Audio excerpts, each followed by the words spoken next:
Welcome to One-on-One. I'm Greg Bassett, your host from the Salisbury Independent newspaper. It's a big day here at PAC 14. One of my favorite people in the whole world is here, Bill McCain, our county councilman. Welcome, Bill. Thank you very much. Now, we can talk county business, which is always fun, but you're here to talk. I want to know more about your Delmarva Real Estate Forum, which is actually happening today at Wor-Wic Community College. You get a big crowd in there, and you kind of give us all an outline of what the conditions are in our economy in terms of real estate. So what are you gonna say today in your big thing? Well, this is our 17th year that we've put this on, and we call it the Delmarva Real Estate Outlook. It's everything you want to know about real estate and more in an hour or so. And so we cram a lot in about everything from the real estate, residential real estate market to the commercial real estate market to tax assessments. And we have our audience is everything from bankers to developers to realtors to accountants. It's a variety of people. We have about 200 people. Yeah, PAC's in there. Oh yeah, we fill Wor-Wic's auditorium. Wor-Wic's very gracious to us every year. We have it at their location, and we're looking forward to it this year. So what are you going to tell everybody? What is our condition right now? Well, real estate's good. I mean, real estate's been good for several years. And we talk about all of Delmarva. A lot of the focus is on the lower shore, since that's the bulk of our audience, even though we have people that attend from Wilmington to Hampton Roads, Virginia. But when you talk about real estate on the lower shore, it's hard to talk about it and not focus on Sussex County, right? Particularly eastern Sussex County, and we do it right here in Salisbury. So in Wicomico County, they're the two sort of big focuses that we talk about. And there's, it's for the most part, it's all good. Right. Real estate. When we do the presentation, I kind of start with a national perspective and then sort of gravitate to the states and then to the very local markets, and we actually cover all the different counties. And Wicomico County, we'll maybe talk about them first. It's a good picture when we look back at 2019. In fact, 2018 was pretty good, and one of my predictions, that we always sort of give a prediction at the end, and I sort of told the audience, we'll probably see a lot. 2019 will probably look a lot like 2018. Right. And it did, and even better. Our average sale price is up quite a bit, actually. It's about $180,000 is the average sale price in Wicomico. And that's a pretty good leap. That's actually about a 14% leap. Now, that doesn't mean every property out here went up 14% in value. Right. But it's a good indication of, a pretty strong market.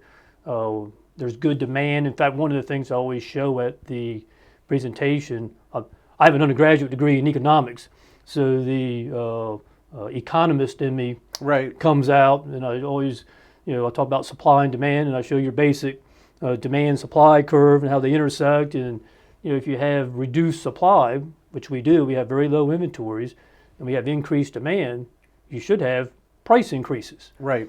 And for several years there, that actually wasn't happening. Right. That fascinates me, because there was low supply, but the prices were not going up. People weren't willing to overpay. Well, it fascinated me too. Yeah. Because one of the comments I would make is, we're defying basic macroeconomics. However, it's now working. We're seeing that now. As a result of this reduced supply and increased demand, we're seeing an increase in prices. Our inventory levels in Wicomico County are extremely low. In fact, just yesterday, I kind of checked that daily, and I think it was 307 listings. Well, just to put that in perspective, Wicomico, for a normal balanced market, we should probably definitely be 500 listings or above. Right. In the last few years, we've been in the 400s, and last year it actually dipped below 400, which was just extremely low. Well, we've gone from that to, we're down to 307. We're almost ready to move into the 200s. So that is not much inventory, and that's one reason we're seeing this increase in the average sale price. But at the same time, one of our challenges is, we just don't build Right. We don't have any new No major subdivisions. Yeah. Right. And that's well, we have not built a major new subdivision in over a decade, which is just a little Right. mind-boggling when we, it's a little bit comparing apples to oranges when you talk about Sussex County, but they approve every year somewhere in the neighborhood of 27, 28, 26 major subdivisions. Right. I mean, they just approved one just a couple of weeks ago for 651 homes. They did another one was 257 or something like that. That's already in 2020. Right. I mean, we haven't done one like that. So our construction numbers are up for 2019, which is good to see. Actually, it looks like we're actually over just a tad over 200 new homes. That's the most we've built in the last 10 years. We've been stuck in sort of the mid 100s, but for a county with 110,000 plus people, that's not very many new homes. We should be building, once again, the normal market, we should be building 500-600 homes a year easily. Right. And I bought one of those spec houses on the west side in 2000, and that surged between 95 and 2006, I guess. And there were subdivisions, and you could go buy a new house all the time, and that just doesn't happen anymore. Well, I'll give you a good example. And in fact, just like you're talking about, where you live, and you go out the west side of the county. Let's just take a trip out Nanticoke Road, and we have a whole host of subdivisions. We have Centennial Village and Westbrook and Hunter's Mill, and off of that you have Nistdale, and these were major subdivisions. Yeah. But most were started in either late 70s or 80s, or maybe even early 90s. But these were major subdivisions with hundreds of homes that were built. They all sold, and we could sell them now. Yeah. But in today's environment, you got to have sewer, and that's a significant issue. We have, I think, on the horizon, we got the potential for a couple major subdivisions. But as we sit here, we don't have anything on the books Right. that's coming. And I definitely feel the demand is there. I mean, people want new homes. New homes are selling all across Delmarva. Sussex County is a perfect example of that. Sussex County builds about 2,800 new homes a year. And, and they sell about 2,800 homes, not all are new, but they sell 2,500 to 3,000 homes a year, and but there's demand for new homes. One of the storylines I hear all the time is that one of the reasons that there's not a lot of activity or as much activity as there could be is that the banks have really cracked down in terms of how they're lending money to people. They're much more careful than they were during the go-go 2000s. If anything, it's almost come full cycle. We're almost heading back Right.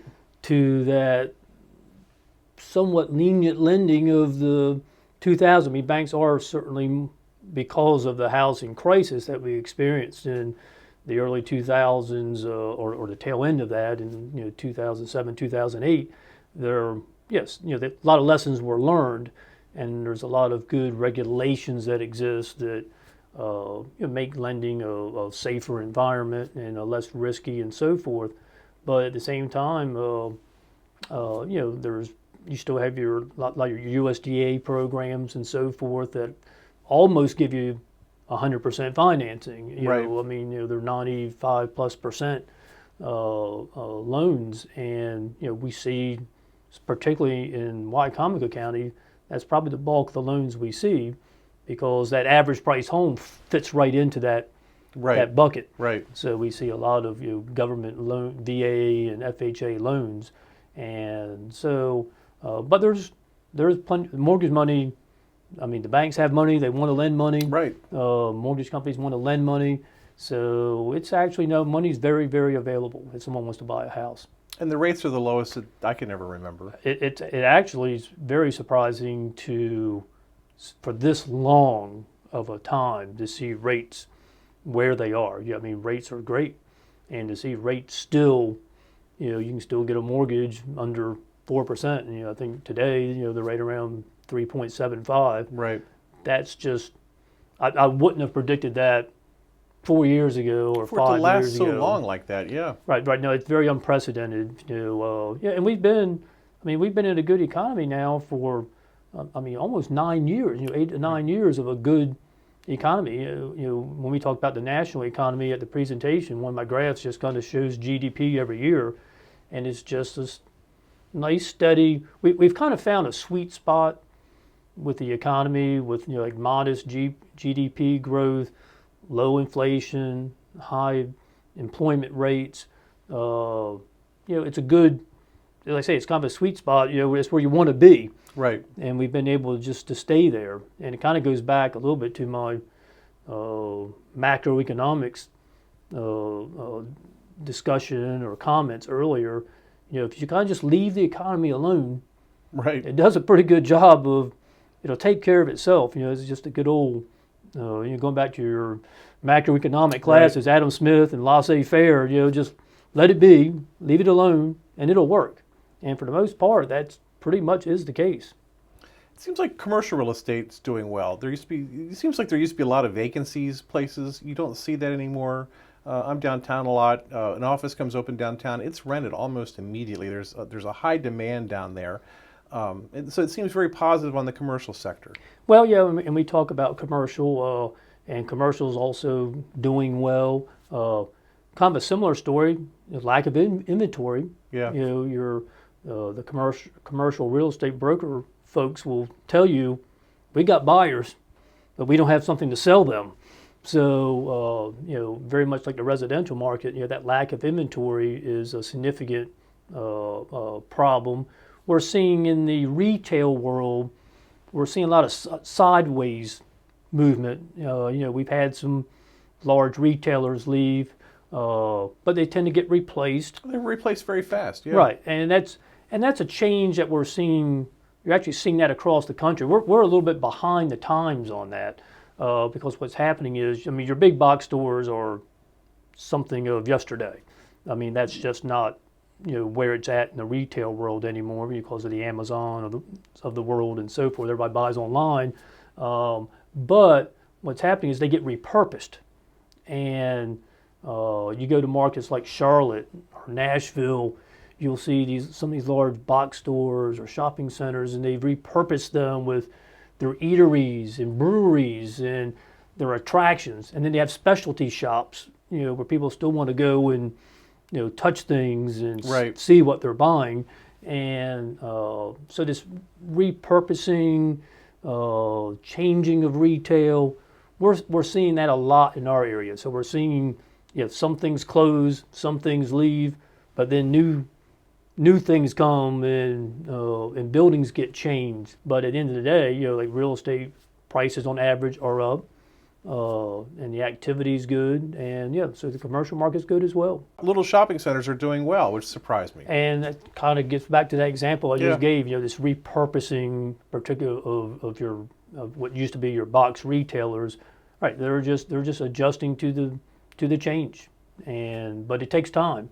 And we have a lot of our commercial retail market looks a lot like it's a little 80-ish and 90-ish looking. Right. But like I said, we're slowly seeing that change, and I think we're going to continue to see that. Every year in budget season, I hear you guys talk all the time. You're advised we have to be careful because recession is coming, but it's never come.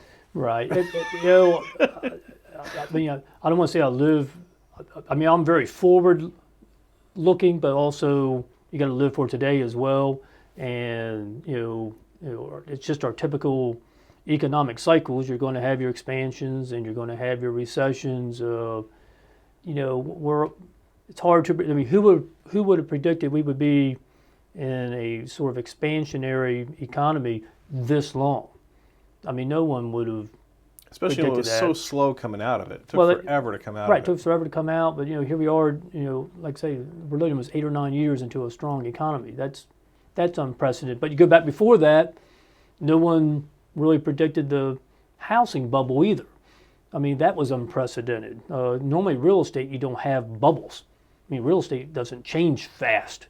It kind of gets back to the example of the retail changes. That takes time.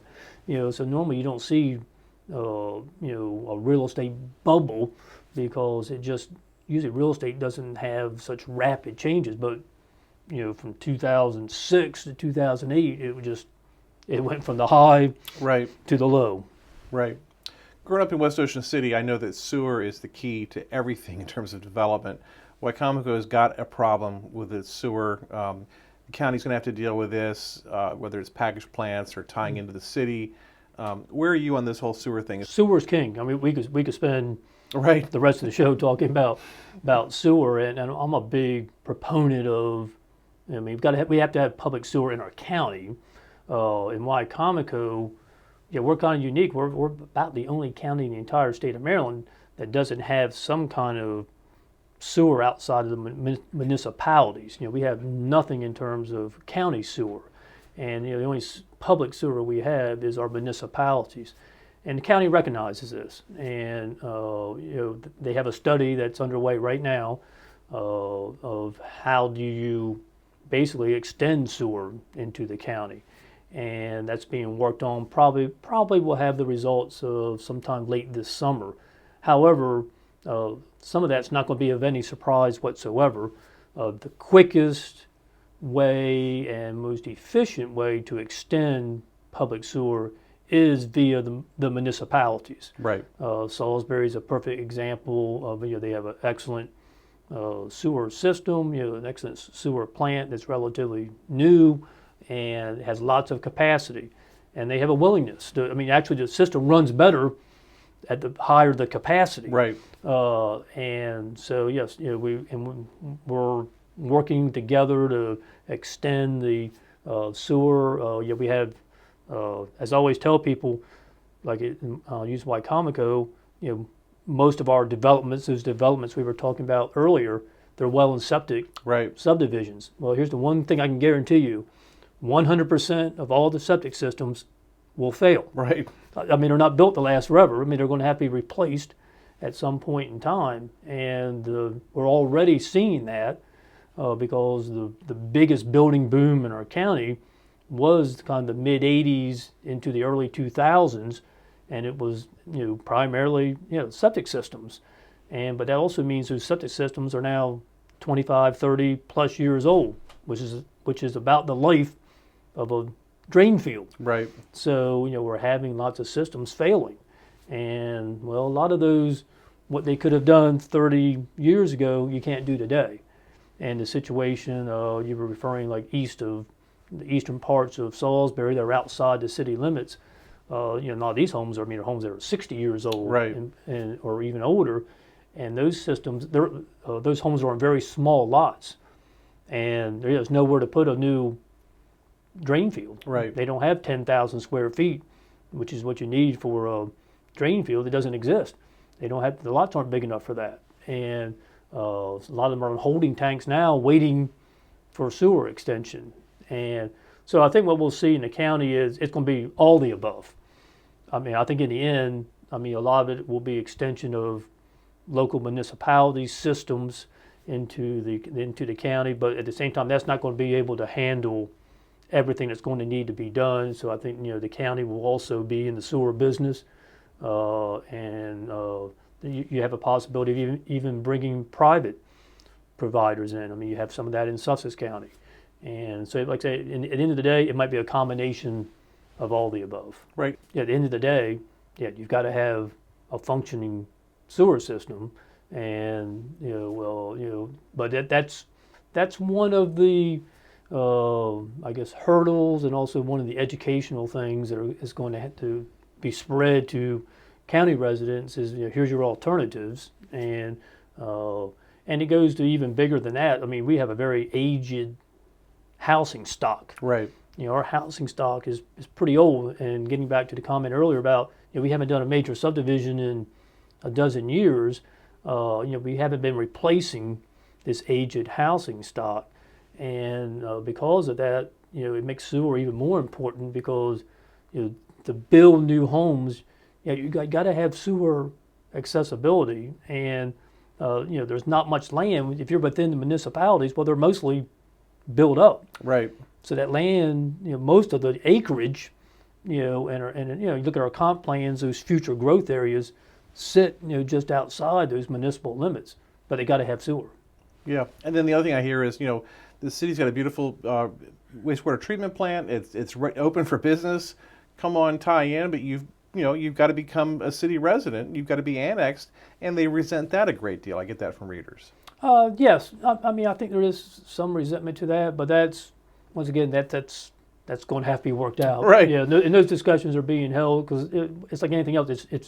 It's a new situation for a lot of people, and so yeah, they're going to have to. That's one of the things the governments are all going to have to get figured out along with the residents. So what's your forecast going to be for 2020? How are things going to be? Oh, I think 2020 will be pretty good. I think it'll be, once again, a lot like 2019. The only twist to 2020 is it's an election year. Right. There's a good and a bad to that. The good is economically, in an election year, well, nothing's going to be done from a governmental perspective that's going to throw some kind of wrench into the economy. Gonna mess anything They're up. not, right. No one wants to mess with the economy in an election year, Yeah. which is good because, like I say, I'm a big proponent of leave it alone. It'll take care of itself. So that's a good thing. And as a result of that, yeah, I think we'll just see a lot of what we've been seeing. However, it is an election year. So at the end of the year, yeah, we get into the election. So, what kind of effect will that have on the economy / real estate? It makes the end of the year a little more of a mystery. But I think from now till then, it's pretty predictable that we will continue to see the trends that we've been seeing these past few years. It's an economic device, and not to go too much into politics, but you're a big proponent of education. You've got a little education foundation that your family gives some money out in support of education. And you seem to recognize how key it is that we have a great education system for people to want to move here. You want to talk about that? Well, I appreciate you asking that question because I am a big education proponent. And someone, I was in a meeting and someone was talking about our wealth in Wicomico County, that our wealth measurements are really low, and they're like, how do we ever get ourselves out of that? And everybody was kind of talking in the room. And no one had an answer to that, and I was like, I got the answer. I said the answer is easy. It's education, but it is. I mean, education is what gets you out of that. An educated society is they have better jobs, better paying jobs, which means they put that money back into the local community, into the local economy, which then your local economy does better. They buy real estate, they pay real estate taxes, they pay income taxes. So like say, economically, there is a big upside to the better educated your society is. I mean, you have less crime in better educated communities. So like I say, yeah, the answer to the question is education. And, and not to necessarily get off of real estate, but, the Wor-Wic Commission at the state of Maryland, it's going to be adopted. Well, it is adopted. We're going to see the nuts and bolts of it here literally in weeks as the state legislature works through it and the funding formulas, et cetera. But, it's a great, ambitious policy that the state's adopting that I think is very smart, and a county like Wicomico is going to benefit immensely from it. And I think it's going to help us. Because we'll have to put up local dollars, but there's even more state dollars that might be coming. Oh, as in significant state dollars. And for the most part, our local, all the funding formula and the final version is not out, but every version of it essentially has Wicomico basically paying for the most part what we're paying now via maintenance of effort. It's not going to change much what we already contribute to education, but in turn, the state dollars are significant. Very significant, particularly over the next decade. And so, the state's going to be paying a much larger share of our total of our total education budget. I mean, the state already pays, and the education folks, I'm probably not exact with this, but the state contribution, I'm just going to, it's somewhere in the, it's about 70, I think it's 74% or something, give or take. And our local is about, I think it's high, I don't know, low 20s. I mean, there's a little bit of federal. I mean, federal is actually pretty small in our total budget. But at the end of the decade, as a result of Kerwin, it's supposed to be, and we're only, it's like 17% is going to be local contribution. The bulk of that is going to be coming from the state. And so there's significant dollars, coming to Wicomico for our public education system. The PowerPoint that you prepare for this, I refer to it during the year very many times. Is that publicly available? Yes, we actually put it on our website. Okay. So when people go into our website, we update that every year and put the most current one on there. Yeah, and actually a lot of our bank attendees, they actually have their board of directors. We have a lot of board of directors from local community banks that attend our forum, and they use that in a lot of the data we present. That they use. In fact, I always have an example of one of our local community bank attendees one year. This was back in, it was like 2007, and the numbers weren't.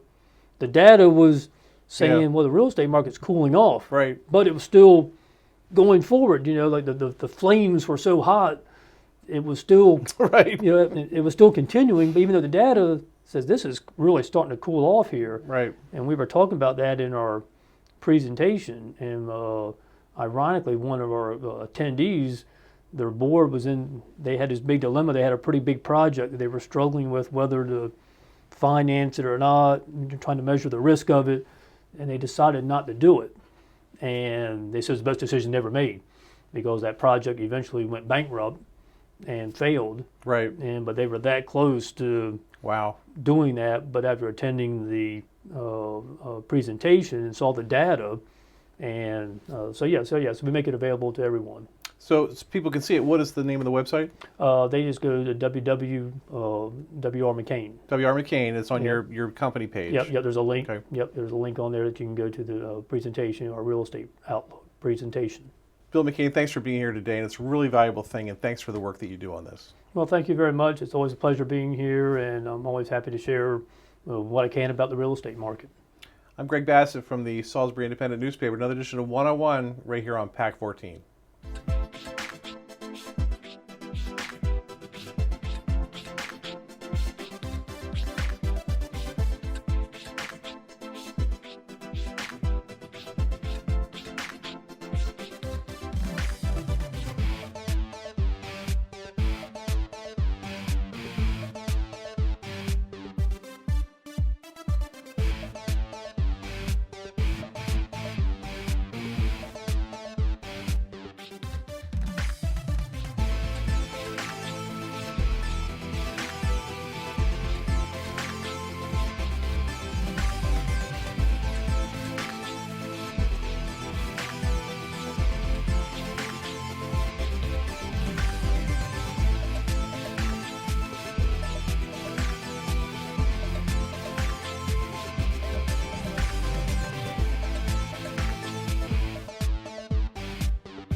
First Shore Federal is proud to support PAC 14 and one-on-one. We'd encourage every business to support PAC 14 and pick a program and support it, and let's make a difference.